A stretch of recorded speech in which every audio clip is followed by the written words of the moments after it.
பாரதிய ஜனதா கட்சி இது இன்று நேற்று ஆரம்பித்த கட்சி அல்ல. இது சித்தாந்தத்தின் அடிப்படையிலான கட்சி. நிச்சயமாக எந்த விதமான பாதிப்பும் இல்லை. முரண்பாடுகள் மாநில மொழியில பேசுவதில்லை அப்படின்னு சொல்லி குற்றச்சாட்டு முன்வச்சிருக்காரு. மக்கள் பிரச்சனை பேச முன்வரதில்லை.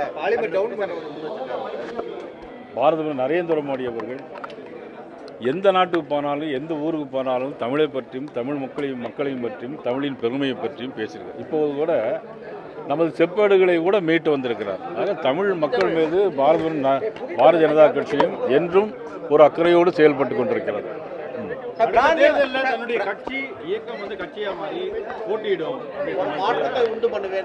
இல்லை, அதை பற்றி நான் ஒன்றும் கருத்து சொல்ல முடியாது. இப்போ கட்சியை யார் வேண்டுமானாலும் ஆரம்பிக்கலாம். ஒரு கட்சி இயக்கம் ஆரம்பிப்பது யார் வேண்டுமானாலும் ஆரம்பிக்கலாம். அது அவருடைய உரிமை. அது ஜனநாயகத்தில் எல்லாருக்கும் உரிமை உண்டு. பிராந்திய கட்சிகளுக்கு பிராந்திய மக்கள் முக்கியத்துவம் கொடுக்கறது இல்ல.